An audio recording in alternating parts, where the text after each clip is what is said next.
Merci, chers amis, bonsoir. Ce soir, nous allons traiter d'un sujet qui peut paraître un petit peu abscon ou un peu étrange. En réalité, je trouve qu'il est terriblement d'actualité. Donc, je l'ai intitulé Le judaïsme relaté des faux messies, puisqu'il y en a eu. Et si nous devions faire même rapidement le compte de tous les messies au destin varié et toujours extrêmement singulier qui ont émaillé l'histoire plus que violente et mouvementée du peuple juif, nous aurions au moins un chiffre incroyable de au moins 60 à 70 personnes qui se sont révélées être des faux messies. C'est vraiment quelque chose d'assez étonnant qui est relativement peu traité dans les conversations ou dans les échanges judéo-juifs. Alors, ce sont des personnes, d'ailleurs, c'est les personnalités dont je viens de parler, que nous ne traiterons pas directement, hein, qui ont qui viennent d'horizons extrêmement, des horizons spirituels extrêmement différents, euh, dans tous les pays, à toutes les époques. Et j'ai pensé qu'il serait très intéressant d'abord d'étudier rapidement les caractéristiques de ce que le judaïsme considère comme des personnages à vocation messianique, et puis de s'attarder. Alors, on va pas refaire le cours sur le Shabbat ici, mais on va quand même en reparler. On va parler d'un autre faux messie qui a fait énormément de mal au peuple juif quand il est apparu, c'est Jacob Frank. Voilà. Donc, on va essayer de travailler sur l'ensemble de ce que les historiens, les philosophes, les talmudistes ont étudié dans la personnalité même des messies. Alors, on va peut-être démarrer avec les ouvrages dont je me suis servi pour la conférence de ce soir. Avec Jean-Luc, nous avons fait un rapide tri. Il y en a beaucoup, hein, il y en a énormément même. On a, par exemple, on va commencer avec le, le livre sur Sabbatai lui-même. Il y a le testament de Moïse. Alors, ce sont les entretiens à Bible ouverte entre José Eisenberg et Benjamin Gross, extrêmement intéressant, qui s'appelle le testament de Moïse. Ensuite, on a un livre d'Adine Steinsaltz qui s'appelle Laisse mon peuple savoir, très intéressant aussi. C'est Le Monde selon Adine Steinsaltz, un petit peu, on pourrait le résumer ainsi. Ensuite, on a un livre de Pierre-Henri Salfati, qui est un philosophe relativement récent par rapport à Steinsaltz ou Beno-Gross, qui s'appelle Le Premier Mot. Donc, c'est Bereshit, le Haut Commencement. Ensuite, un livre que nous avons déjà évoqué pour d'autres conférences de Gershom Scholem, qui s'appelle Les grands courants de la mystique juive. Avec Lizzie, on en avait parlé aussi lorsqu'il a traité des mystiques. Ensuite, alors ça, c'est un livre que je recommande parce que c'est un condensé extrêmement facile à lire. Il s'appelle Le judaïsme de A à Z. Et donc, ce sont tous les concepts et les termes habituels pour les fêtes, pour les symboles juifs, etc. Il y a une explication qui est donnée extrêmement facile à comprendre et à lire. Ensuite, un livre d'Armand Abécassis qui s'appelle L'univers hébraïque, très intéressant également. Armand Abécassis est un rabbin vraiment intéressant, hein. On l'avait fait venir à plusieurs reprises à Hébraïca il y a quelques années. Ensuite, donc c'est Marc-Alain Wachnin, philosophe, penseur extrêmement disert, qui a écrit énormément de bouquins. Là, c'est un livre en collection de poche qui s'appelle Les Dix Commandements. Donc, c'est une étude approfondie, mais assez facile à lire, sur l'ensemble des Dix Commandements et leur signification. Ensuite, ça, c'est un livre qui est une, une référence sur le plan de la Kabbale. C'est un livre de Chaim Luzzatto qui s'appelle Le Sentier de rectitude. Je vous en lirai un petit passage tout à l'heure. Ensuite, là, Chaim Luzzatto. Ensuite, c'est un roman, carrément.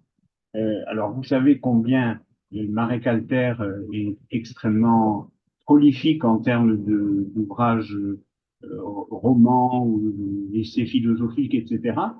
On s'en moque un petit peu, mais c'est un bon écrivain. Je, je ne sais pas si c'est absolument certain que c'est lui tout seul qui a écrit, mais il n'empêche que c'est un livre qui s'appelle Le Messie et qui raconte l'histoire de David Rehoubeni, qui est un des faux messies dont je parlais tout à l'heure. Je vous en dirai quelques mots en fin de soirée. Et là, alors là, c'est un livre extrêmement étrange qui s'appelle Le Troisième Temple de Yishai Sarid, qui est un auteur qui est né à Tel Aviv en 1965. Et je vous en lirai quelques mots. C'est l'élaboration d'une sorte de science-fiction métaphysique ou mystique sur l'élévation d'un troisième temple à Jérusalem et de l'évolution de sa destruction. Avec, ça veut dire, d'une certaine façon, la destruction du judaïsme. Hein. C'est très étrange. Je vous en parlerai aussi parce que ça me paraît une amorce d'une réflexion différente de celle que nous avons l'habitude d'avoir avec des livres judéo-juifs totalement. Et puis nous aurons quelques illustrations musicales dont nous parlerons après, puisque nous aurons quelques extraits dont je vous donnerai quelques explications. Alors, le, le mot messianisme, messie, que nous utilisons, recouvre aujourd'hui une signification assez exagérément large au regard de son sens initial dans le judaïsme.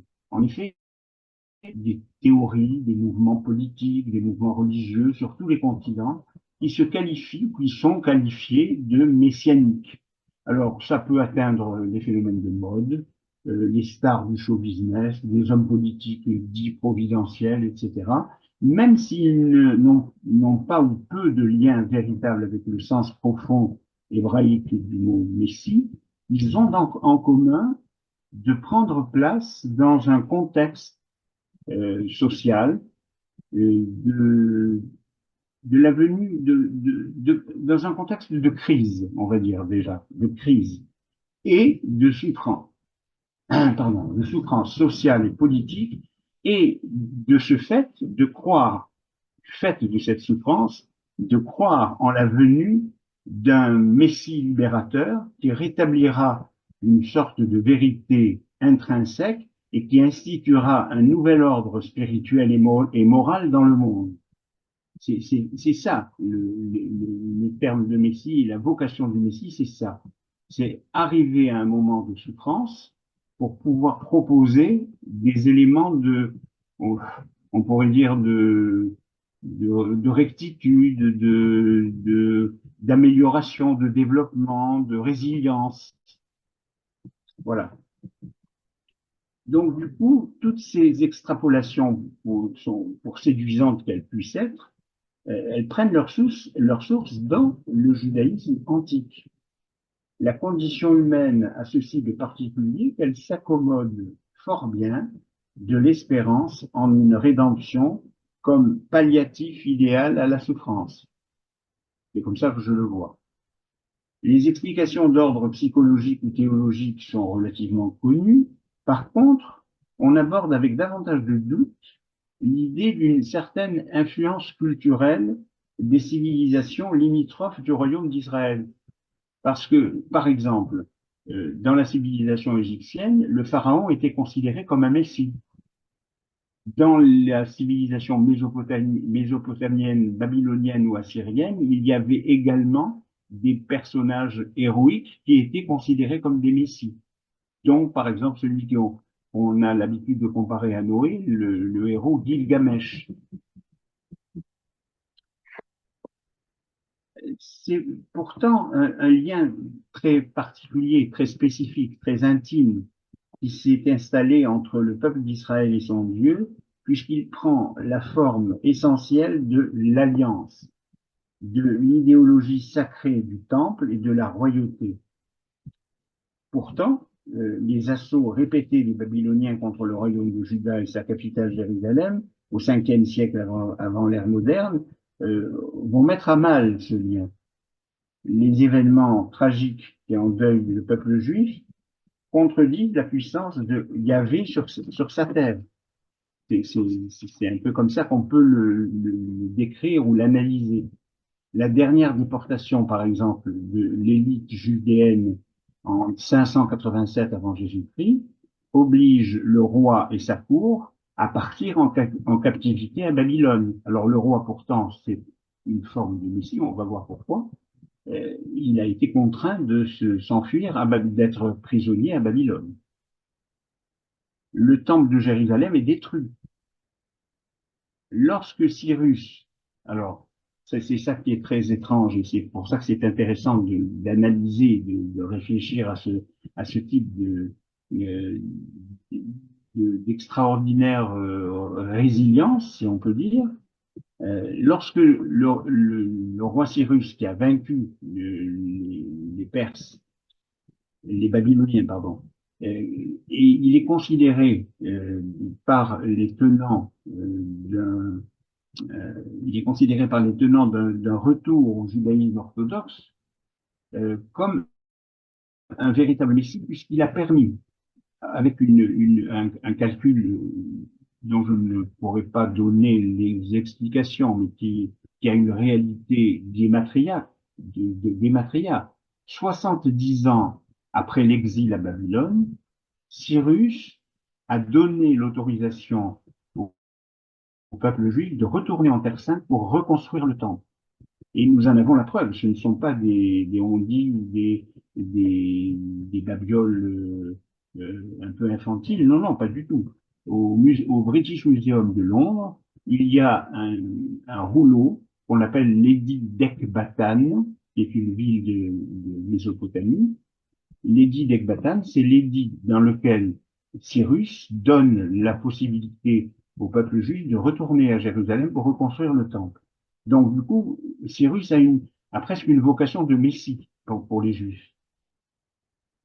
Il a permis, euh, comme une sorte de messie, hein, il n'y a pas d'autre terme, il a permis le retour des exilés en Terre Sainte.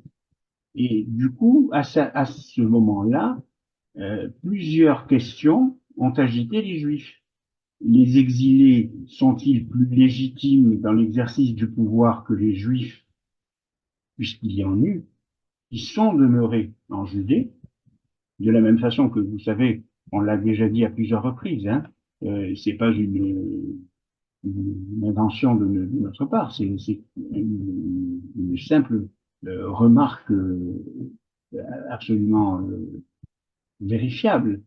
De la même façon qu'au cours de l'exode d'Égypte, il y a eu des Égyptiens qui ont suivi et accompagné les Juifs dans le voyage vers Canaan, il y a eu des Juifs qui sont restés en Égypte. Eh bien, il y a eu aussi des Juifs qui sont restés à Babylone. On a même la preuve, puisque le Talmud de Babylone a été rédigé par des prisonniers, des ex-prisonniers juifs qui sont restés à Babylone. Alors, il y a donc des questions qui ont émaillé ce retour du peuple juif en Terre Sainte avec Cyrus. Doit-on rétablir l'institution royale? Le roi doit-il garder une primauté sur le grand prêtre? Parce qu'il y avait une bataille sauvage entre le pouvoir, ça existe toujours, hein, ça existait aussi entre les rois d'Europe avec l'Église, de la même façon. Donc entre le grand prêtre et le roi. Il y a des juifs qui vont commencer à critiquer vertement l'institution royale. Il y a même une parabole dans le livre des Juges, je vous le signale si vous voulez le vérifier, livre des Juges 6, 7 jusqu'au 15, jusqu'au chapitre 15, il s'appelle la parabole des arbres qui refusent la royauté. Cet épisode de la parabole des arbres est le symbole même de la contestation par le peuple de la royauté. Et donc se dégage l'image royale un peu idéalisée du roi David sous la forme d'une équation à l'alliance éternelle du peuple élu avec Yahvé doit correspondre une dynastie royale éternelle pour rétablir le royaume éternel voulu par Dieu. Et oui, il y avait une nécessité de faire correspondre intelligemment, de façon pertinente, la royauté avec l'alliance du peuple élu avec son Dieu. Cet axiome révolutionnaire est proclamé dans le second livre de Samuel. Donc là encore, ce n'est pas une interprétation de ma part, c'est une remarque tout à fait vérifiable. Hein. D'autres juifs vont promouvoir un pouvoir partagé entre le roi et le grand prêtre. Par exemple, Zacharie 4, 14 indique que les deux hommes désignés par l'huile seront les tenants du pouvoir vis-à-vis du peuple juif. Alors, on peut pas dire, c'est ça qui me paraissait intéressant à traiter ce soir, c'est on peut pas dire qu'il n'y a pas eu d'hommes providentiels, il y a eu des hommes qui ont eu une influence considérable sur le peuple juif, mais il n'y a pas véritablement de culte de la personnalité, et ils sont relativement peu souvent acceptés par le peuple et les élus. Alors dans le Tanakh donc c'est la Torah, hein, dans le Tanakh, le mot Messie apparaît 38 fois. 38 fois. Il est relié à trois figures distinctes. La première fois, c'est dans le Lévitique, chapitre 4. Il désigne le prêtre dont on voit la description du rôle. C'est-à-dire, on étudie les fonctions du prêtre, du grand prêtre en particulier. Il offre le sacrifice d'expiation pour le pardon des péchés, on le lit à l'office du Yom Kippour. Puis dans les livres historiques, les rois et les prophètes, le titre est conféré au roi. Et enfin, dans le livre des psaumes, le mot apparaît plusieurs fois et désigne le roi juste qui régnera selon la volonté de Dieu et apportera justice et paix. Lors de leur consécration, ces prêtres et ces rois vont être oints par une huile spéciale. Ils deviennent donc les chefs institués, le prêtre dans le temple et le roi dans son royaume. C'est le terme même de Mashiach, c'est celui qui est oint par une huile sainte. Alors, cette tradition de l'onction par l'huile a été reprise très largement en Occident par la chrétienté, puisque les rois de France, par exemple, étaient oints d'une huile qui était déposée sur le front du roi, par exemple à la cathédrale de Reims, pour la consécration du roi de France. Et du coup, d'ailleurs, ce roi avait une vocation messianique, entre guillemets, hein, j'utilise ce terme avec des guillemets, tout simplement parce que ce roi de France, en l'occurrence, était celui qui avait le pouvoir du toucher, ce qu'on appelait le toucher des écrouelles. C'est-à-dire que il y avait toute une population très bigarrée, colorée, étrange, parfois malade, par exemple des personnes qui étaient atteintes de la peste. Ils entraient dans l'église et le roi était obligé de les toucher pour les guérir. Donc le roi avait une vocation de guérisseur. Le troisième personnage appelé Messie reçoit une autre forme d'onction par Dieu lui-même. Par exemple, chez les chrétiens, c'est ce que les chrétiens appellent Dieu le Père. Par contre, dans le livre de Daniel, c'est là qu'on voit le mot prendre le sens de sauveur de la fin des temps. Il y a un aspect dans la dénomination Messie du livre de Daniel, un aspect qui est relativement peu fréquent dans la littérature juive, la fonction apocalyptique. Ce n'est pas très fréquent dans le judaïsme. Ce livre, alors, le livre le livre de Daniel, a été écrit à un moment de crise profonde. Les souverains hellénistiques qui dominaient Israël voulaient imposer la culture et les systèmes religieux grecs, et donc les Juifs refusaient cette domination par les Grecs. On en a déjà parlé à plusieurs reprises. L'opposition qui a consisté en des guerres successives contre le pouvoir dominateur en Terre Sainte était liée au fait que les souverains voulaient imposer un modèle de vie, un modèle de culture, un modèle spirituel qui n'était pas celui des Juifs, mais qui était celui des Romains ou des Grecs. Certains juifs résistants, donc, ont vu en cela une tentative d'assimilation forcée de la spécificité juive, et ils en ont été d'ailleurs très cruellement persécutés. Hein. Je veux dire que c'est pas une question de fantaisie, là encore, de la part de la population juive. C'était une réelle souffrance de se voir imposer quelque chose qui ne correspondait pas du tout à l'identité juive. Alors, on peut peut-être une première interruption musicale, Jean-Luc, s'il te plaît.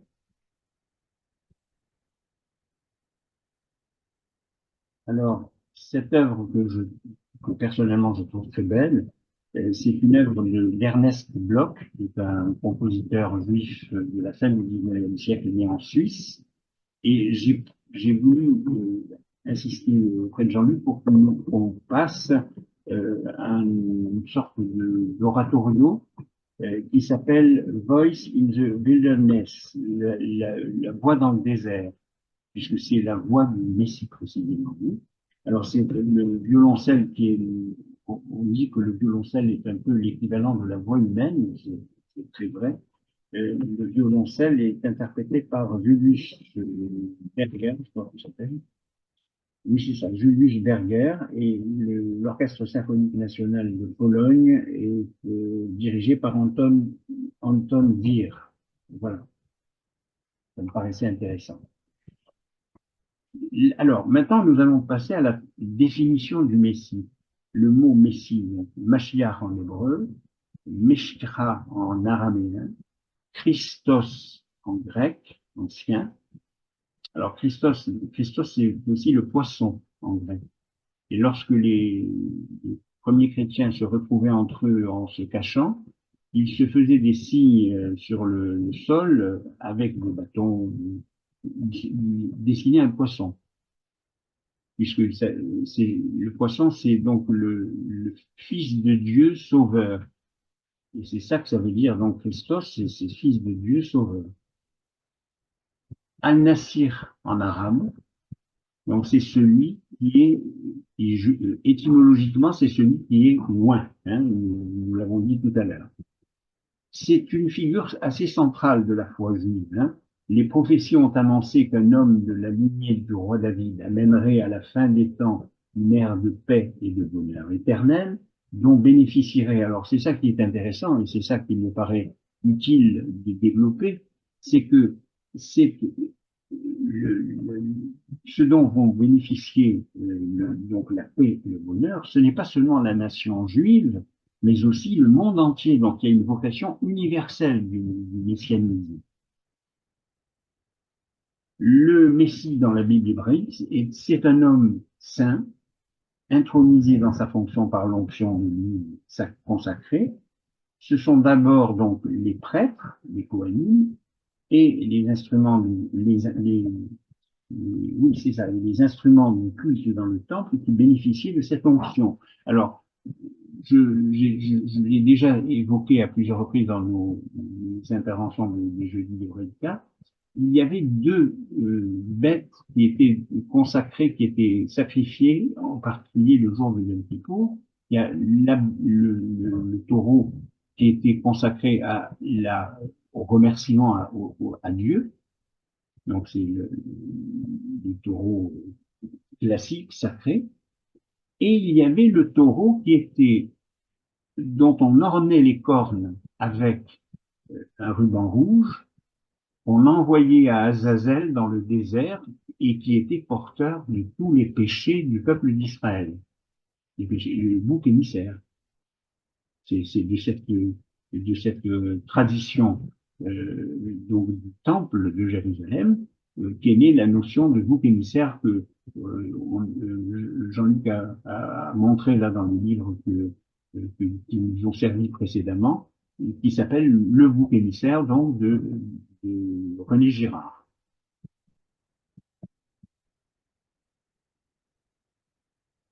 L'onction servait donc également à consacrer les rois, donc on l'a dit, ça aussi. Ce rite était assez répandu. Alors, c'est pas quelque chose de spécifique au judaïsme, hein, l'onction. C'était assez répandu dans tout le Proche-Orient antique pour les prêtres. Alors, curieusement, pour les femmes qui se mariaient, et curieusement pour les esclaves affranchis. Les esclaves qui étaient affranchis, qui recouvraient une forme d'indépendance et de liberté, alors probablement pour marquer l'importance et la valeur de leur libération, précisément, comme la libération du peuple juif d'Égypte. La plupart des éléments concernant le Messie sont tirés du livre d'Isaïe, en particulier le 11e chapitre, pour ceux qui seraient curieux de vérifier. Et en pratique, le Mashiach n'est pas un être exceptionnel, c'est un homme normal.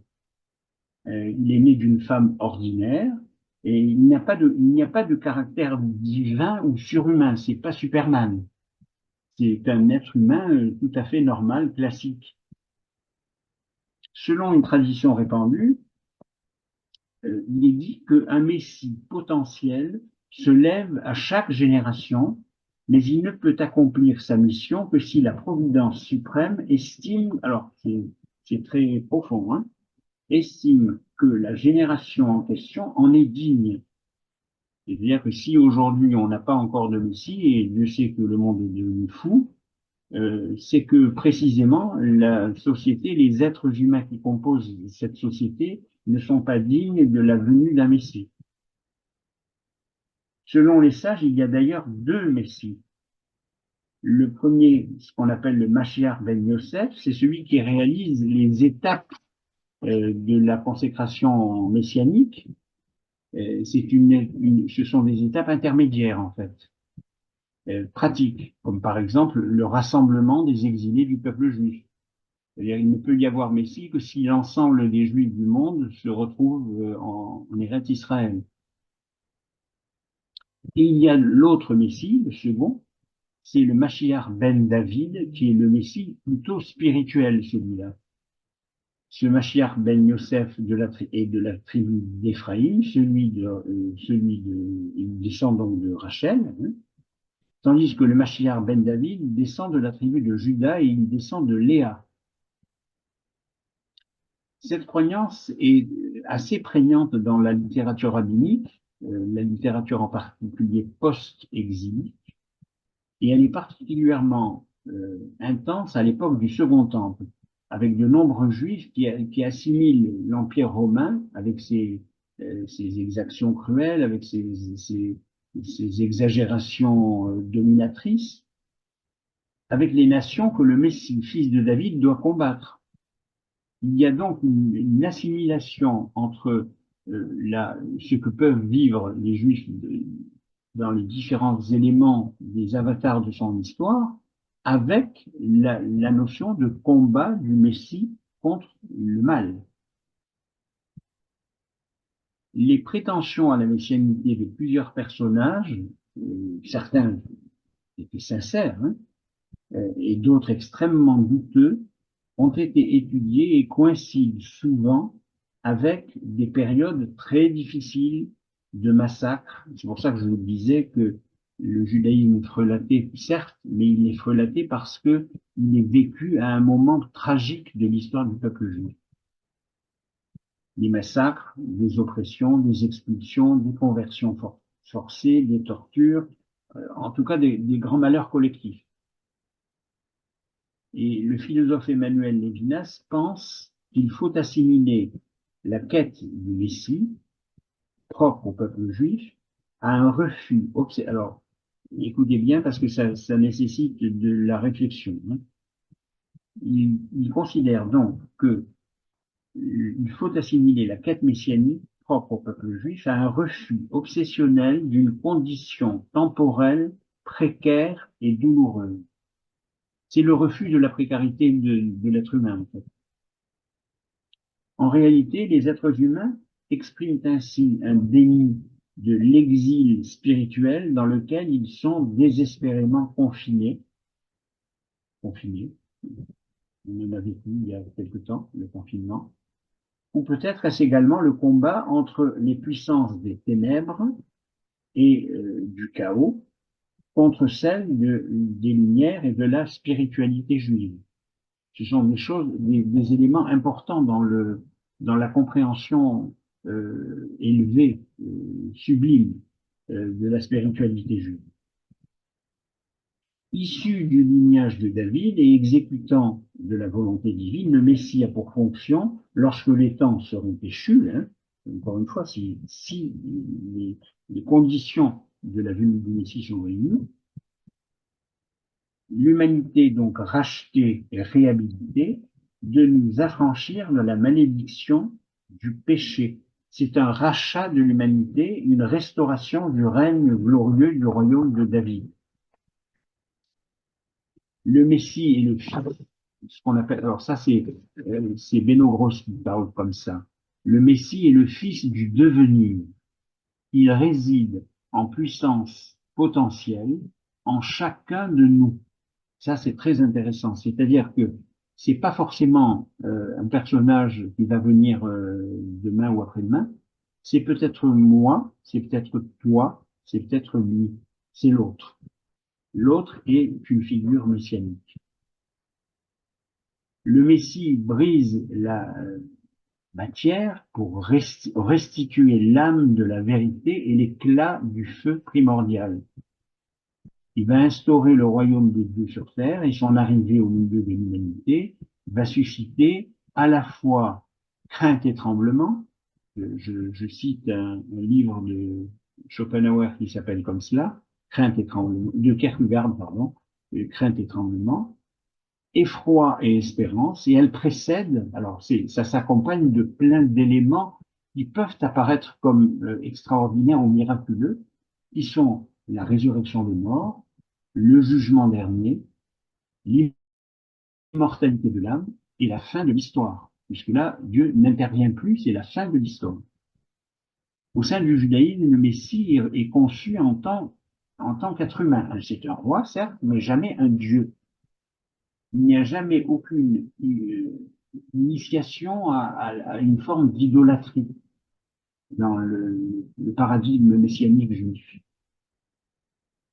Il représente l'espérance comme une rédemption prochaine et ne peut être que perfection et juste parmi les justes, même si dans l'imagerie populaire, le Messie peut revêtir une apparence, on va dire, un peu naïve, touchante, celle d'un personnage de Chagall, par exemple. Tombé par la grâce mystique dans une danse sacrée. En fait, le Messie doit nous introduire au cœur du verger mystique. Alors ça, je reprends des éléments kabbalistiques. C'est quelque chose de très fréquent dans les œuvres de la Kabbale, le Bahir, le Zohar. Il y a la notion de verger mystique, c'est-à-dire c'est une notion qui est chère aux kabbalistes, afin de réparer les vases brisés par l'orgueil de l'homme, le sauvetage de l'humanité par ce qu'on appelle la réparation, c'est-à-dire le tikkun. De nos jours à Jérusalem, on peut assister, je ne parle pas de ce qui s'est passé depuis le 7 octobre, hein, mais on peut assister à un mal étrange qui frappe essentiellement essentiellement des visiteurs étrangers, hein, pas des Israéliens, certains visiteurs étrangers, une centaine environ par an, ça a été étudié scientifiquement, hein, c'est quelque chose de vérifiable, des visiteurs étrangers, donc, qui au contact, on va dire, presque magique de la ville sainte, et c'est vrai que on éprouve quelque chose de très particulier quand on se trouve à Jérusalem, enivrés par ces lieux d'une beauté exceptionnelle et empreints d'une spiritualité profonde, qui vont se trouver soudain brutalement affectés d'une sorte de, on va appeler ça un délire mystique spectaculaire et très extraordinairement émouvant et impressionnant. Alors, pour mieux comprendre, je suppose que vous avez déjà aussi entendu parler d'un autre syndrome un peu identique, que l'on retrouve, qui est lié à la beauté de la Renaissance italienne dans la ville de Florence, en Italie. C'est ce qu'on pourrait appeler le mystère insondable des merveilles de l'art de Michel-Ange, de Raphaël, de Donatello, Verrocchio, Brunelleschi et consorts. Alors, on voit ces gens avec un visage exalté, perdu dans une sorte de vertige métaphysique. Je ne plaisante pas, c'est réel, hein, qui les métamorphose en réincarnation du roi David, du prophète Élie ou même de Jésus. Touchés par la grâce, ils vont chanter, par exemple, ils vont prononcer des discours enflammés. C'est une forme de délire qui peut atteindre euh, même des affres de la perte de conscience.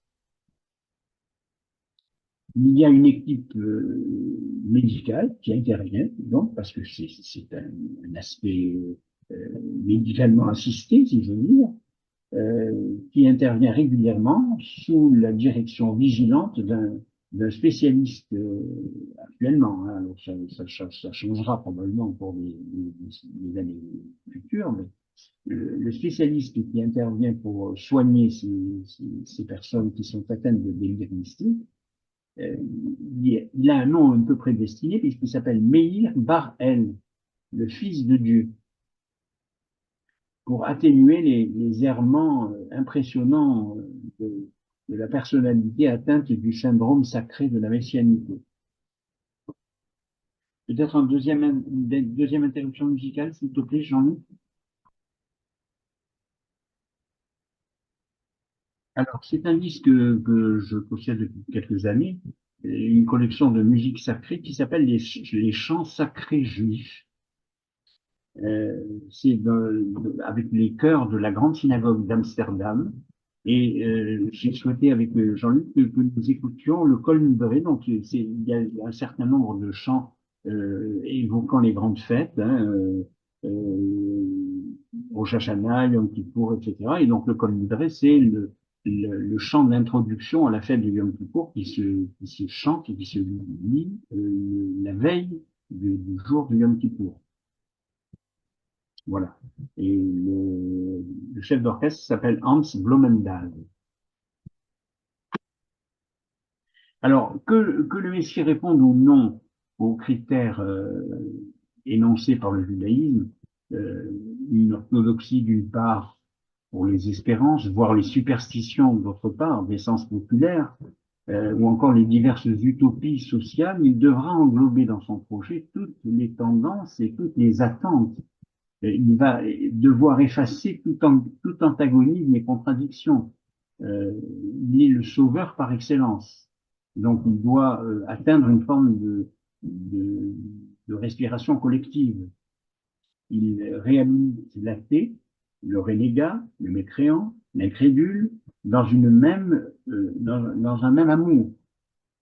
Mais par contre, précipiter l'échéance messianique en forçant le destin et Dieu lui-même, ça ne peut que conduire à l'échec et au chaos total.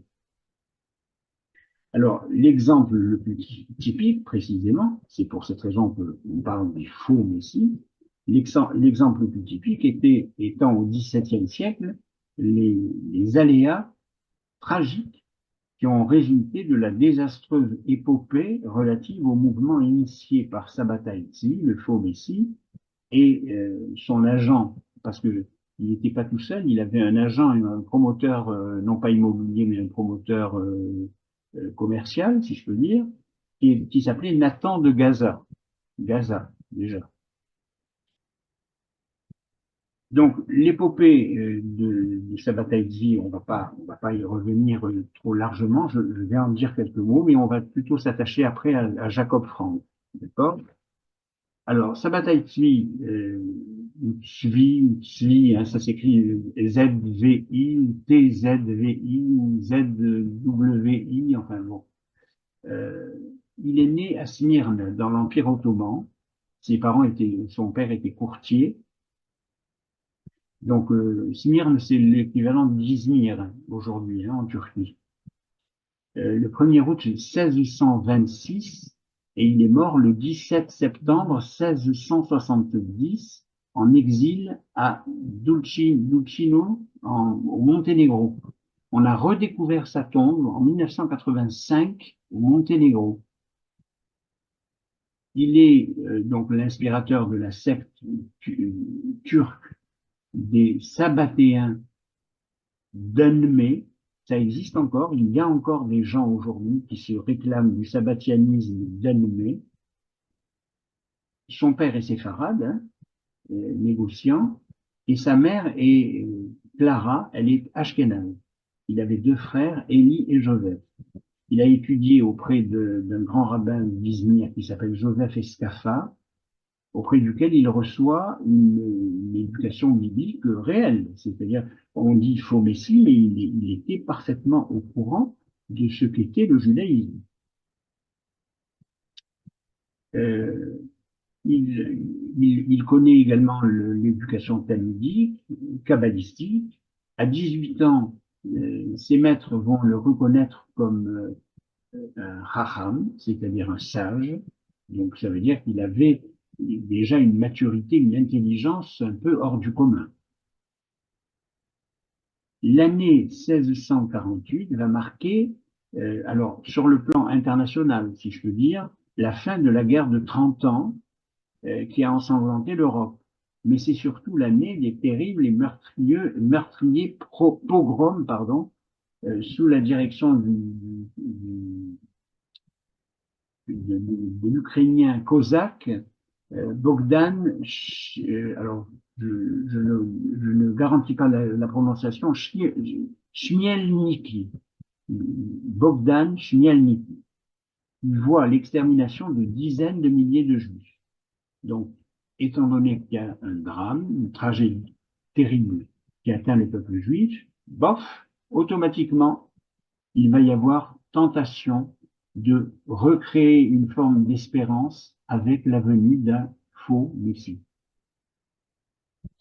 Alors certains attendaient ce que les chrétiens appellent la parousie, c'est-à-dire le retour du Messie Jésus, le retour glorieux de Jésus, qui serait précédé par l'Antéchrist, qui tuerait et le rétablissement du royaume d'Israël. En écho, il y avait la croyance musulmane de Al-Masih Jalal, le Messie imposteur. Donc, même chez les musulmans, il y a cette notion de Messie imposteur.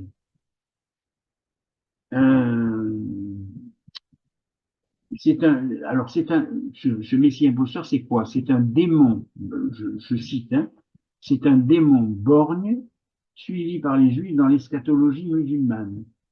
C'est aussi l'arrivée de la date symbolique sur le plan numérologique de la Gematria de 1666, ainsi que l'influence de la Kabbale née à Safed. Alors la Kabbale née à Safed, elle est née avec un rabbin extrêmement connu qui s'appelle le rabbin Isaac Luria, Luria. Si vous allez à Safed, c'est d'ailleurs une région qui est dangereuse en ce moment parce que le Hezbollah envoie des tirs sur Safed. C'est une très très très jolie ville, très très typique et très folklorique, si je peux dire même. Euh, et donc cette Kabbale née à Safed a beaucoup influencé l'état d'esprit du peuple juif à travers la diaspora. En se proclamant Messie, il va provoquer un schisme profond au sein du judaïsme, entre ceux qui l'acceptent et ceux qui le refusent. Par exemple, il va gagner à sa cause au Caire, en Égypte, une personnalité juive très influente et très riche, qui est natif d'Alep, en Syrie, qui s'appelle Raphaël Joseph Ashby. Ce monsieur va mettre une partie de sa fortune à sa disposition, donc sa bataille civile ne va jamais manquer d'argent, en fait. En Palestine, il va rencontrer celui qui va être son bras droit, ce que je vous disais tout à l'heure, Nathan Benjamin Lévy, dit Nathan de Gaza. L'approche de l'année 1666 explique donc sa popularité croissante, et pour certains chrétiens, l'année était l'année de l'Apocalypse, du moins des grands événements religieux, donc c'est lié au chiffre 1666. C'est dans la tradition chrétienne, c'est le signe de la bête, dans l'Apocalypse de Jean, de Saint Jean. Sa bataille était avec ses disciples un adepte de sévère mortification. Alors, c'est très bizarre ce garçon parce que il souffrait probablement de troubles bipolaires parce qu'il avait à la fois des mortifications corporelles, comme par exemple des fréquents bains de mer, même l'hiver, euh, mais aussi des expériences extrêmement, on va dire, choquantes parce que très spéciale, choquante. L'exaltation religieuse va atteindre des masses juives souvent misérables et ignorantes qui rêvent d'une vraie libération et d'une transfiguration de son destin. Les partisans de Sabbatati vont commencer à remettre en cause certaines célébrations ou obligations rituelles, la circoncision, la bar mitzvah. Il va être dénoncé aux autorités musulmane par les dirigeants de la communauté juive. Il faut dire que Nathan de Gaza va faire les pires excès. Hein. Le Messie allait faire du sultan son serviteur, par exemple. Pensez bien que si Nathan de Gaza dit que le sultan allait être le serviteur de Sabbatai Tzvi, ça allait créer des problèmes. C'est ce qui s'est passé. Il allait mettre la couronne du sultan sur sa propre tête aussi. Ouais, donc vraiment, c'est un tissu de choses vraiment étranges. Et pourtant, il a séduit le peuple juif. Lui est sommé de trouver ses pouvoirs, de prouver, pardon, ses pouvoirs surnaturels par les autorités ottomanes. Il va échapper aux tortures et à l'épreuve physique en se convertissant à l'islam et en prenant comme nom Aziz Mehmet Efendi. Donc ce n'est plus Sabbatai Tzvi, mais Aziz Mehmet Efendi. Il continue d'avoir une attitude très ambiguë, ce qui aboutit à son exil au Monténégro et sa tombe fut redécouverte donc par Paul Fenton en 1985. Parmi les conséquences, il y a eu une très grande méfiance à l'égard de la mystique juive. La Kabbale dont il était un adepte était considérée comme un peu douteuse. Du coup.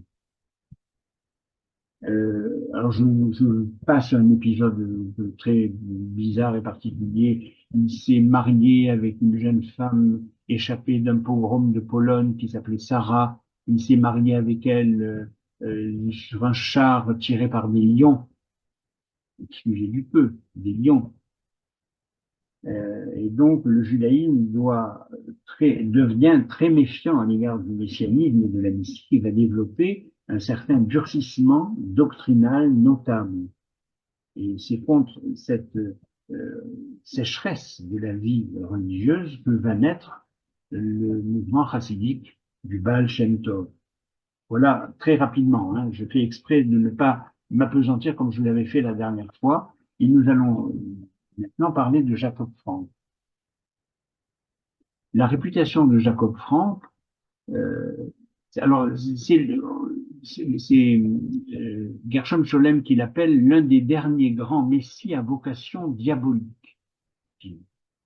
La réputation de Jacob Frank est déplorable et tragique. C'est un être corrompu, abâtardi, démoniaque, sulfureux.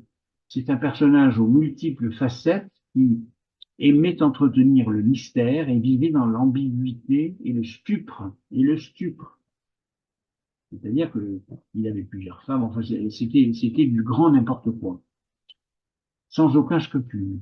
Sa machine euh, psychologique est très très étrange. Il vivait en pleine mythologie personnelle et il tente de développer une théorie perverse de la sainteté inspirée du sabbatianisme, précisément. Il a vécu un peu après Sabbatati. Cette idéologie provocatrice prône le renversement des valeurs communes, rejette la pratique de la loi, incite à sa violation délibérée, laver de tous les interdits, la transgression devant permettre d'accéder à la sainteté. C'est-à-dire il fallait transgresser pour devenir saint. Donc, vous voyez la bizarrerie de la démarche. Les historiens pensent que son père, qui s'appelait Leibniz, alors curieusement c'est le nom d'un philosophe, on l'étudie en classe de philo, hein, Isaac Leibniz, mais le philosophe n'était pas juif. Mais son père s'appelait Leibniz, il a fréquenté les Sabbatéens qui étaient très implantés dans cette région, la Podolie, que les Turcs occupèrent de 1672 à 1699 et où naquit en 1726 dans la bourgade de Korolovka son fils Jacob, donc Jacob Frank. La Podolie entre le Dniepr et le Doubs fut prise par les Mongols après avoir fait partie de la Russie de Kiev, disputée entre la Lituanie et la Pologne, la Russie et l'Ukraine. Nous sommes en pleine actualité, en pleine actualité. Le jeune Jacob fréquente le Cheder à Tchernovitch, où il acquiert une éducation juive, mais sans l'étude du Talmud. Il étudie la Torah, mais pas le Talmud. C'était un homme simple, ignorant des subtilités. Il était très agressif et en même temps très subtil. Il était intelligent, probablement. Il va rentrer dans la vie active, il va se consacrer en vendant des vêtements et des pierres précieuses.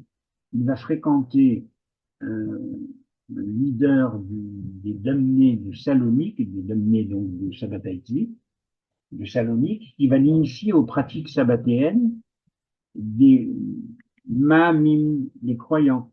Il va se marier en 1752 avec une jeune femme qui s'appelle Hannah, il a 27 ans. Alors, une chose que je n'ai pas évoquée tout à l'heure, mais qui me paraît important de resignaler, dans tous les éléments concernant ici, on parle de leur beauté physique. Ils sont tous très beaux, enfin en tout cas très attirants pour l'œil, pour le commun des mortels, on va dire.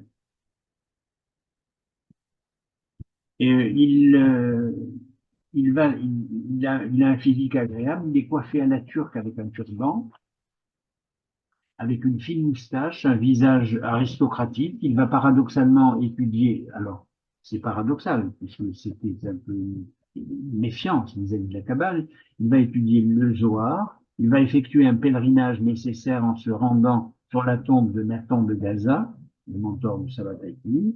En 1755, il va retourner en Podolie, il se fait appeler Franck, qui est une dénomination plutôt séfarade, alors qu'il était plutôt ashkénaze. Séducteur, audacieux, il fonde sa propre secte, institue un cérémonial des règles, des usages cultuels, des rites religieux, de débauche totalement interdits.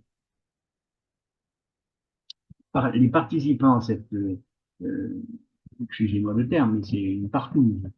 Les participants à cette partouze devaient être châtiés et emprisonnés. Lui va se déclarer de nationalité turque et être relâché. Un harem est lancé, un hérem, pardon, excusez-moi, un hérem est lancé contre lui, qui le contraint à s'exiler en Turquie, où il se convertit à l'islam lui aussi, comme Sabataitli. Il se convertit à l'islam. Ses disciples vont se mettre sous la protection de l'évêque. Alors, c'est ça qui est paradoxal et curieux. Il s'est converti à l'islam, mais ses partisans vont se mettre sous la protection de l'évêque d'Embraski, et qui leur est favorable. Les historiens tentent de disculper l'ensemble du judaïsme de cette aberration politico-mystique, mais pourtant, bien des familles, parmi les plus en vue d'ailleurs, vont se laisser tenter tout en dissimulant soigneusement leur choix. Alors, Jacob Frank va effectuer une manœuvre incroyable, il va demander le baptême, alors après s'être converti à l'islam, il va demander le baptême à l'archevêque Lubienski de Lvov, parmi les siens et les disciples convaincus, ce n'était qu'un habile subterfuge afin de perpétuer la vraie foi. Franck lui-même affirmait que le christianisme n'était qu'un écrin derrière lequel s'abritait en se cachant la vraie foi au sens authentique. En compagnie de 500 néophytes, il sera baptisé lors d'une grandiose cérémonie en l'église de Lvov. Il demanda et obtint obtint que les nouveaux membres de l'Église conservent leur nom juif et se marient entre eux uniquement. Alors, vous voyez la vraisemblance de ce destin de Jacob Frank. Il va développer un art consommé de la tromperie et de la séduction,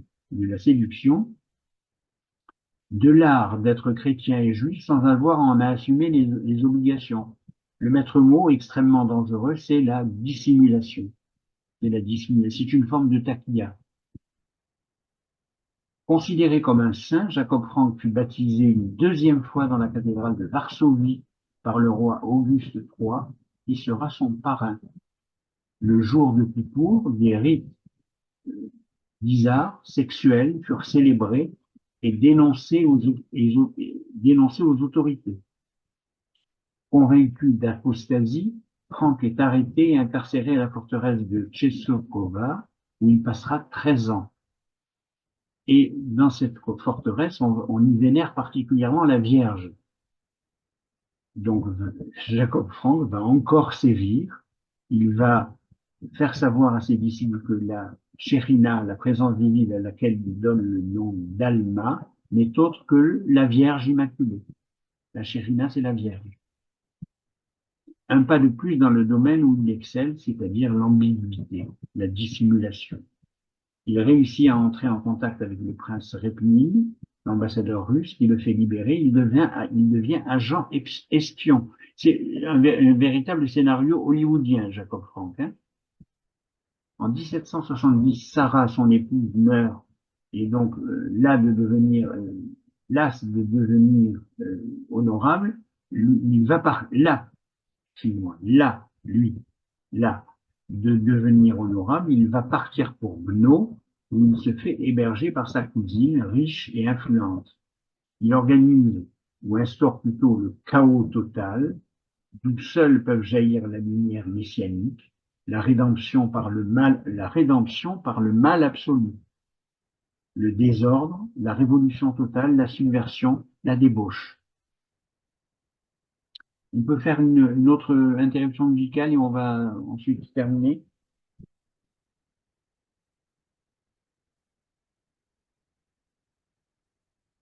Alors, c'est une œuvre qui me paraît extrêmement intéressante et belle.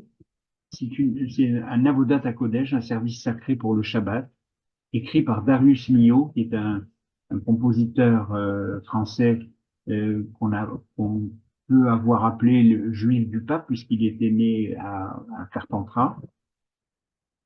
Et c'est donc le début de ce service sacré, de ce Avodat HaKodesh, avec le conducteur de l'orchestre philharmonique tchèque, Gérard Schwartz. Alors, ce Jacob Frank va être un agent, je trouve personnellement, hein, vous me direz ce que vous en pensez, sa vie est tellement bizarre, étrange, vraiment frappé de tous les maux des défauts de l'être humain, que ça pourrait être un film. Euh, Agent provocateur, diplomate rusé, manipulateur génial, alchimiste du verbe, il mène des intrigues politiques afin de noyauter les, euh, les, comment dirais-je, les rouages du pouvoir. Les rouages du pouvoir. Il se mélange à toutes les intrigues politiques. Il s'enrichit prodigieusement très vite, mystérieusement. Il mène grand train. Il s'invente la vie la plus folle. Il affirme que sa fille, Eva, alors, écoutez, sa fille, Eva, est la fille illégitime de la grande Catherine, Catherine de la famille de Catherine de Russie, des Romanov. En 1791, l'apôtre de la transgression rend l'âme, le diable s'éteint. Il avait tenté une étrange symbiose entre le judaïsme et le christianisme.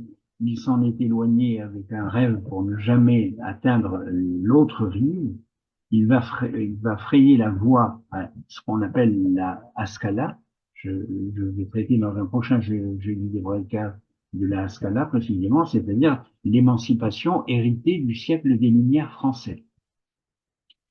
Eva Frank, celle que l'on appelait la Dame, qui était considérée par les disciples comme une sainte.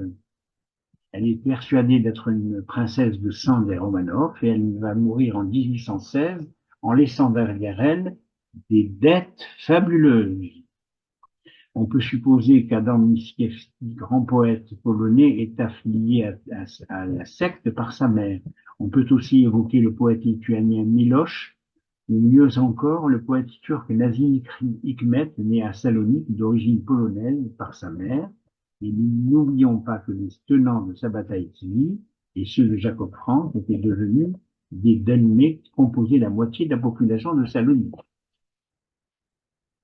Les manuscrits, alors pour revenir à l'essence ou au terme biblique antique de Messie, il faut faire référence aux manuscrits de Qumran, les manuscrits de la mer Morte, qui ont été découverts entre 1947 et 1987 près de la mer Morte et qui prouvent un instantané de la pluralité des attentes messianiques juives antiques au tournant de l'ère chrétienne. C'était quelque chose de très particulier. C'est intéressant de s'attacher à la traduction des extraits des manuscrits de Qumran qui ont été trouvés, parce que on y trouve le messie royal, le messie sacerdotal et la figure étrange du prophète eschatologique. Ces documents prouvent qu'il n'existe pas une seule espérance messianique, mais une multitude d'espérances messianiques. Désarroi absolu de l'être humain, pris comme une mouche dans un bocal et qui hésite entre plusieurs solutions de sortie, un peu à l'image des déboires et des débats politiques et religieux actuels en Israël et dans la diaspora. Faut-il continuer le combat à Gaza? Faut-il essayer d'obtenir la libération des otages? Enfin, ce sont des éléments de réflexion tragiques qui animent l'ensemble de la diaspora et l'ensemble de la population israélienne. Alors, je dirais que même Moïse avait eu la crainte des faux prophètes. Il dit que la prophétie est une fable trompeuse et ce qui n'est pas une mince affaire car l'omniprésence de l'imposteur pouvait bien faire quelques tours de magie à l'appui de ces affirmations. Et donc, ce que Moïse craignait, c'est que le peuple serait tout naturellement tenté de le suivre jusqu'à la course vers l'abîme. Signes et prodiges sont les instruments de la messianité. Les signes pourraient apparaître dans le ciel ou à travers le temps, c'est l'annonce prophétique d'un événement futur. Les prodiges sont plutôt des mini-miracles dans la réalité quotidienne. Des discussions sans fin vont avoir lieu parmi les sages. Par exemple, Rabbi Yossi le Galiléen considérait que Dieu pouvait parfaitement accorder ses pouvoirs magiques à un païen pour éprouver la foi du peuple juif. Rabbi Akiva, lui, considère qu'un charlatan faiseur de pseudo-miracles ne pouvait être qu'un transfuge. Le Saint béni soit-il, dit-il, ne peut arrêter le soleil pour satisfaire les idolâtres. Selon quoi je pense qu'il a raison. Dans le Talmud section Agiga, pardon, il est affirmé que les choses ont été énoncées, quelque chose ont été énoncées à propos de l'homme, 6 choses. Pour 3 d'entre elles, l'homme ressemble aux anges célestes. Ils sont dotés de connaissances, ils se tiennent debout et marchent droit, et parlent la langue hébraïque. Mais les 3 autres le font s'apparenter aux animaux. Ils mangent et boivent, copulent et se reproduisent, et ils rejettent leurs excréments comme les chiens ou les rats.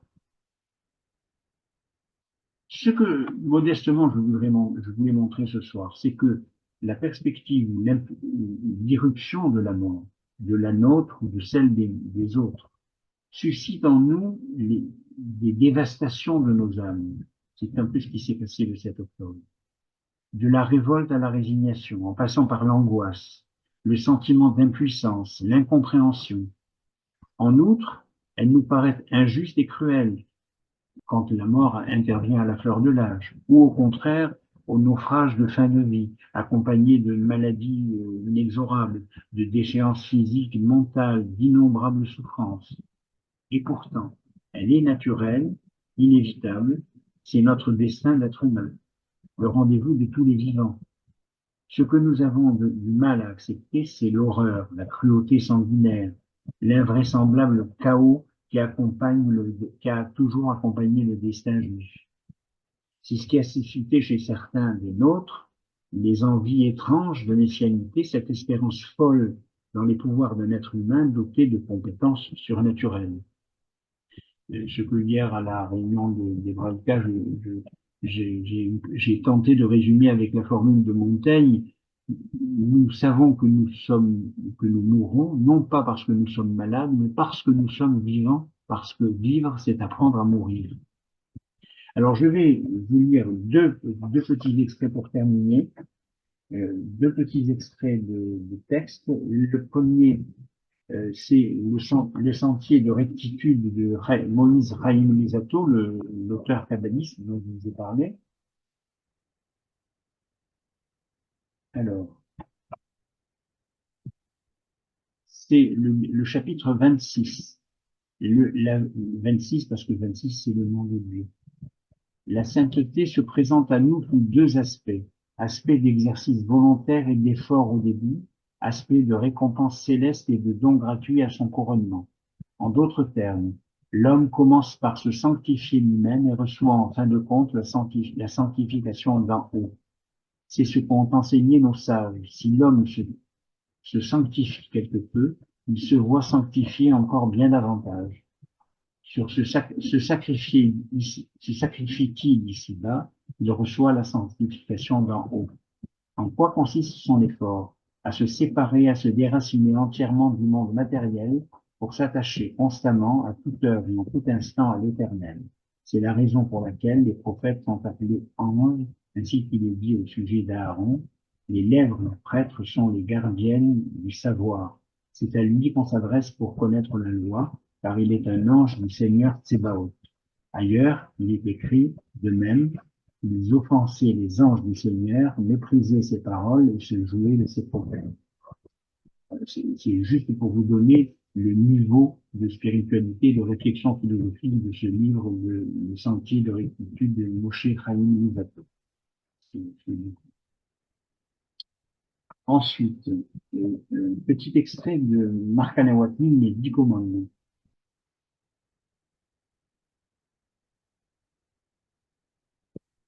Alors, lui dit, les 10 commandements, ça s'appelle les 10 commandements, mais il parle en fin d'ouvrage du 11e commandement. Avec le 10e commandement, nous nous sommes livrés à un exercice d'interprétation sur une histoire biblique bien connue, au moins de ceux qui sont un peu familiers de la Bible, le récit de la vigne de Naboth. Cet exercice a pu paraître ludique à certains, plus difficile à d'autres, obscur pour quelques-uns. Au-delà de ce qui a été découvert, nous avons voulu montrer le fonctionnement de l'interprétation dans la pensée juive, ses méandres, ses impasses parfois. Dans ce puzzle interprétatif, il manque certainement des schémas. Et quand les articulations viennent à manquer, je me console avec une parole d'un de mes maîtres qui disait: je n'enseigne pas des pensées, mais le désir de se mettre à penser. Voilà qui me paraît être très utile. Si ce désir avait pu naître ou affleurer à la lecture de ce livre, je serais assurément un maître comblé. Voilà ce qui est écrit euh, Marc-Alain Watling. Enfin, et pour terminer, donc je vous parlais de ce livre très étrange qui s'appelle Le Troisième Temple de Ishai Sarid. Alors, voilà en quoi consiste ce livre. Le Troisième Temple, c'est celui qui doit être reconstruit. Je vous lis la quatrième de couverture. Le troisième temple, c'est celui qui doit être reconstruit à la fin des temps, quand le Messie arrivera, que les morts ressusciteront et que la paix la plus absolue régnera dans le monde. Telle est la croyance traditionnelle juive, un horizon d'utopie, un messianisme sous forme d'attente et de promesse. Inaugurant un genre qu'on pourrait qualifier d'anticipation biblique, et sous les atours du conte cauchemardesque, l'auteur imagine la reconstruction de ce troisième temple pour mieux en prophétiser la destruction. Alors, je ne résiste pas au plaisir de vous lire le début de cet ouvrage. Il était vraiment là, derrière le voile, antique et immobile et plus profond que tout, vivant indubitablement. J'étais destiné à le servir. Sa présence m'oppressait, elle pesait nuit et jour sur mon cerveau, mon cœur, mes entrailles. Même en ce moment, elle ne me lâche pas. Je dois veiller à la fermeté de mes mains, car si l'huile se renverse ou si le flambeau s'éteint, mon châtiment sera immédiat et inéluctable. Son regard repose sur moi à travers des paupières énormes, posées comme des poids sur les yeux qui ont la profondeur d'abîme. Ils contiennent tous les mondes, le royaume des morts, l'histoire des cieux et de la terre, et à présent ils se concentrent uniquement sur moi, sur les gestes délicats de mes doigts qui tiennent les pinces en or, et chassent prudemment vers la bassine les restes d'huile brûlée. En fait, il raconte la façon d'oindre les vessies. Voilà, ça c'est le livre d'Ishai Sarid, pardon. Et pour terminer, le livre de Marek Alper, Le Messie. C'est à Venise en 1524, David Reubeni s'explique calmement devant le conseil des Juifs de la ville, d'où vient cet homme au regard sombre qui semble indifférent à la crainte comme à l'espoir qu'il inspire. Il se dit général d'une armée du désert, envoyé de son frère Joseph, qui règne sur le mystérieux territoire de Chabor.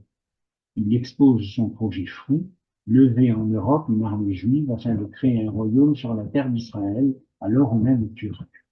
Où va-t-il, à Rome, obtenir l'appui du pape, à qui il promet, si l'entreprise réussit, le contrôle des lieux saints de Jérusalem? Alors, je lis un tout petit extrait, et ensuite nous écouterons le dernier extrait musical. Carcasses d'animaux en décomposition, excréments, relents de ruines fumantes, une sinistre puanteur mêlée aux nauséabonds fumées issus des égouts et des canalisations défoncées régnait sur cette journée d'été. Le portail principal de la maison du médecin était condamné, barricadé par d'épaisses planches clouées en travers, et la petite porte de la cour, à l'arrière du bâtiment, tenait à peine sur ses gonds. Accompagné de Joseph, David Réveni entra. Il fut bientôt dans la grande salle, et voici 2 ans, le docteur Zarfati et le rabbin Obadiah d'Asperno avaient organisé une grande fête à l'occasion de son départ. La voix mélodieuse de Benvenida Bravanel, commentant le Zohar, résonna en lui. Où qu'il promena son regard, il ne rencontrait que désolation. Le mobilier avait disparu, les murs étaient maculés. Ça et là, des colonnes de fourmis se lançaient à l'assaut d'innombrables immondices qui jonchaient le plancher. Veux-tu que nous montions au premier étage? Demanda Joseph. Non, fit David. Au lieu d'affronter les souvenirs, allons à la rencontre des livres. Voilà. Est-ce qu'on peut passer le dernier extrait musical de Jean-Luc, s'il te plaît?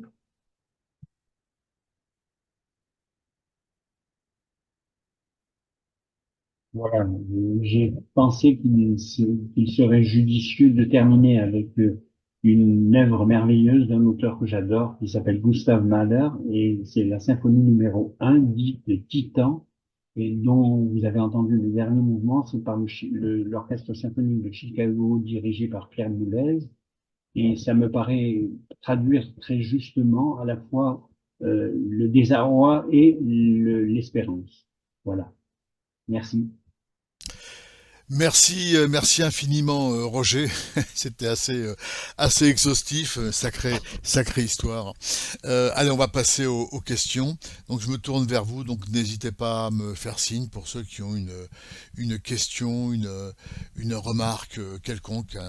N'hésitez pas, hein. On est entre nous, on se termine entre nous. N'hésitez pas, hein. Je- euh, je- Ma première question, Roger, peut-être finalement, tu as décrit Jacob Frank. Alors, on avait avec sa bataille de Séville effectivement vraiment l'imposteur dans toute sa grandeur et qui Oui, s'est piteusement finalement terminé. rétracté. Et on avait avec Jacob Frank ambitieux quelqu'un qui est beaucoup plus vicieux. Oui. Qui des deux pour toi en termes d'impact a été le plus toxique? Vraiment, très sincèrement, je crois vraiment les deux parce que ils ont, Différemment, hein.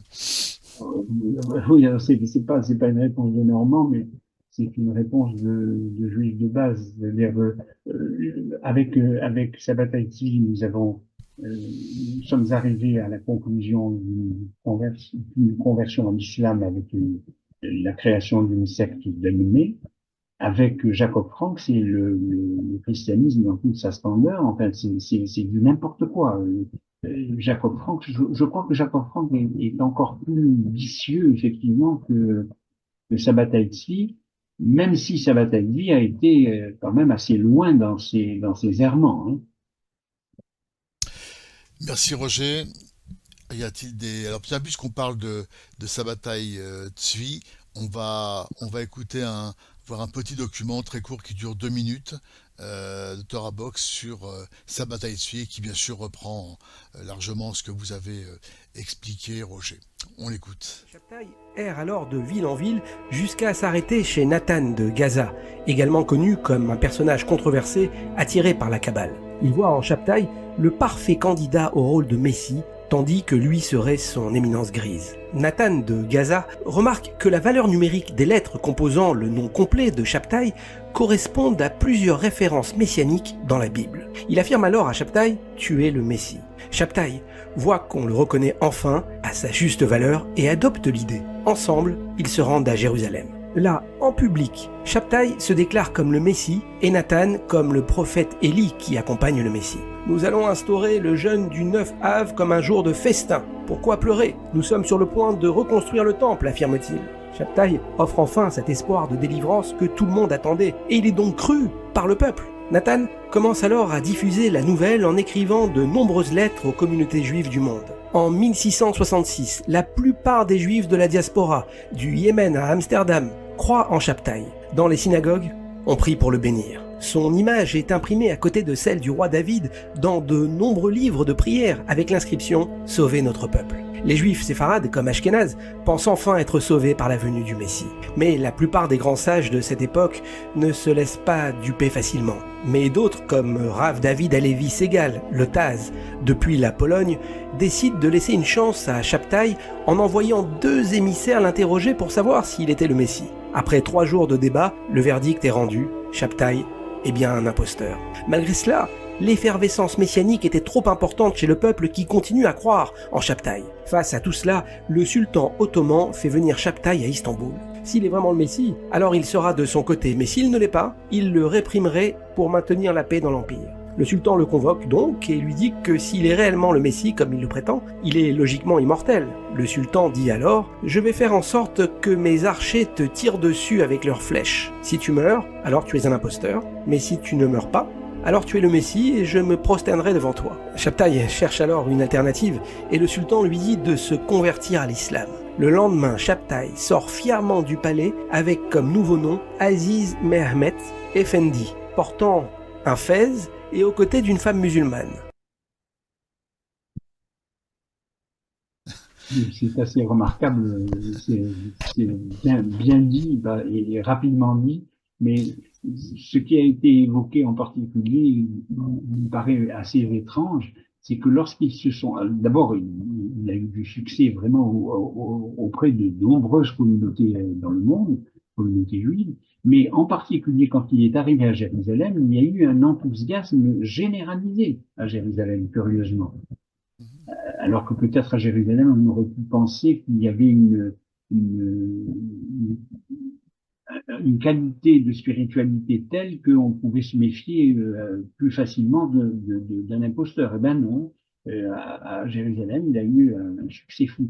Il faut dire qu'un jour, il a même été, on parlait des turpitudes de Jacob Frank, mais avec sa bataille de vie, il est allé jusqu'à défoncer et détruire la porte de la synagogue un jour de Shabbat. Donc vraiment, c'est quelque chose de très étonnant, vraiment. C'est formidable. Alors, encore une fois, ce que je souhaitais qu'on évoque ce soir, c'est qu'est-ce qui fait que les Juifs attendent un Messie? Qu'est-ce qui fait que les hommes attendent une présence spirituelle suffisamment forte pour pouvoir régler les problèmes d'angoisse, d'inquiétude, de souffrance, de promptitude de la mort, de la maladie, enfin, il y a tout un tas d'éléments qui me paraissent être très intéressants à étudier par le biais de cette spécialité particulière qui est le messianisme juif. Mais en même temps, ce succès qu'il a eu témoigne quelque part d'un échec de la diaspora et de la façon dont le judaïsme Oui. était entériné. Qu'est-ce que vous en pensez?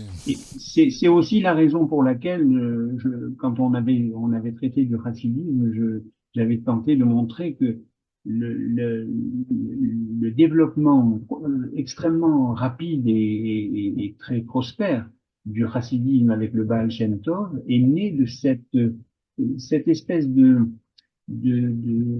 volonté du Baal Shem Tov de simplifier la religion de façon à la rendre plus attractive par la danse, le chant, le côté spontané, naturel, alors que les Mitnagdim, donc avec le Gaon de Vilna par exemple, instituaient plutôt une forme d'élitisme et de choix philosophiques très avancés. Hein. Donc il y avait cette espèce de distance entre les mitnagdim et les chassidim étant pour la spontanéité de la foi, les mitnagdim étant pour l'élévation de l'esprit, de la spiritualité et de l'intelligence. Merci Roger. Il est 8h03. Y a-t-il une dernière question ou remarque? Levez la main, n'hésitez pas. Hein. N'hésitez pas, hein, Alors, Patrick. Patrick, je vous active votre micro. Allez-y, Patrick. Merci. Merci. Alors tout d'abord, merci pour cette excellente conférence. C'était carrément passionnant. J'ai noté des titres de livres et tout cela. Et en fait, je voudrais savoir, c'est vraiment une question pratique. J'ai vu que la conférence était enregistrée. Est-ce qu'il sera possible par la suite d'accéder à l'enregistrement pour la réécouter? Alors Patrick, oui, ce qu'il faut savoir, Patrick, bien évidemment, hein, c'est qu'on a créé depuis maintenant presque 4 ans une chaîne YouTube pour Hebraïka, justement pour héberger toutes ces conférences des jeudis d'Hebraïka et aussi d'autres événements, les journées de la culture. Donc toutes les conférences des jeudis d'Hebraïka sont sur la chaîne.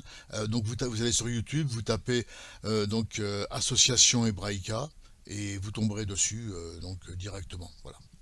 Super, merci. Donc vous pouvez voir Très, toutes très les bien. conférences et effectivement il y a beaucoup de monde donc abonnez-vous comme ça vous serez au courant à chaque fois qu'une vidéo est rentrée sur la chaîne, est déposée en ligne, vous serez informé, abonnez-vous et sinon elles sont toutes disponibles depuis l'automne 2020 où on a ouvert la chaîne, on a créé la chaîne et qui a quand même un certain succès.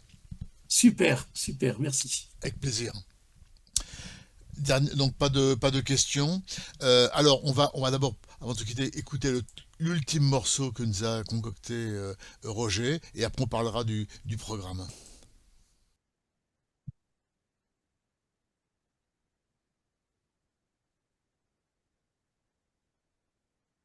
Oui, alors il s'agit je ne pensais pas du tout que nous serions dans une telle actualité, puisque c'est une chanson hébraïque de Maurice Ravel, et que le proviseur du lycée Maurice Ravel de Paris est parti à cause de la abaya d'une jeune étudiante.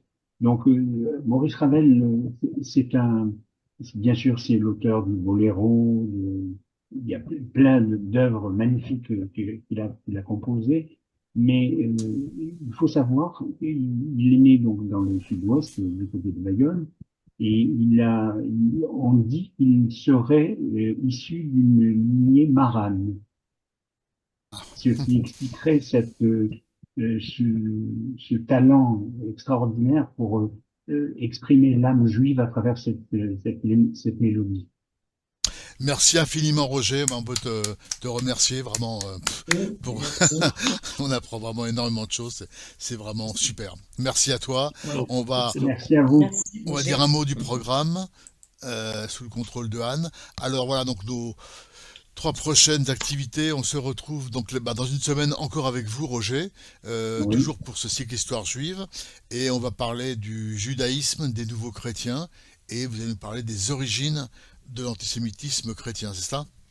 Oui, c'est ça, c'est tout à fait ça, puisque c'est en fait, on sait que le christianisme est né non pas de Jésus, mais de Paul et des pères de l'Église, Paul étant en fait le nom christianisé de Saül de Tarse, et donc c'est lui qui a inventé le système de la circoncision des cœurs, il n'y avait plus nécessité de faire la circoncision, etc.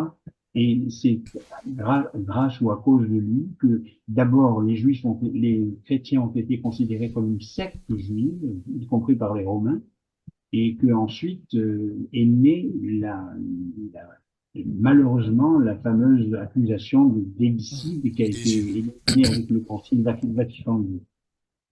Merci Roger.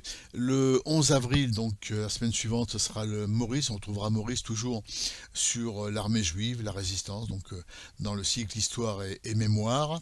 Donc on a un Maurice Lugassi cette année qui effectivement ne parle que d'histoire et de mémoire. Donc effectivement il a beaucoup parlé de littérature dans les années passées. Donc là on est vraiment dans son rôle Histoire et Mémoire et par rapport à sa fonction à Hebraïca, mais surtout comme délégué régional du mémorial de la Shoah et ça permet vraiment d'apprendre énormément de choses sur cette période. Et on retrouvera donc le 18 avril notre ami Izzy, et là on attaquera la 3e partie, la grosse partie donc sur mystique et monothéisme, et là on attaquera le Coran, donc la mystique dans l'islam et le Coran, et donc voilà donc avec un important développement donc sur 2 ou 3 parties. Voilà, avec Easy. Voilà, donc un beau programme en perspective, donc avant Pessah, avant les fêtes de Pâques. Juste Et, avant Pessah, le Prenez, Coran, c'est pas mal. prenez bah soin oui, de vous prenez soin de vous pour le nettoyage de Pessah. oui, absolument. Oui. En tout cas, merci beaucoup encore Roger. Merci à vous d'avoir été donc présent. Donc Merci. cette conférence, comme je l'ai dit alors, sera disponible. Il y aura une deuxième vie en podcast sur la chaîne YouTube. On se retrouve donc dans une semaine avec Roger. Voilà, portez-vous bien et puis à la semaine Ok. prochaine. Merci à tous. Allez, au revoir. Bye bye. Bientôt. Bonne santé à tout le monde et de bonnes nouvelles. Que de bonnes Oui. nouvelles. Bye bye. Bye. Bye bye. Portez-vous bien.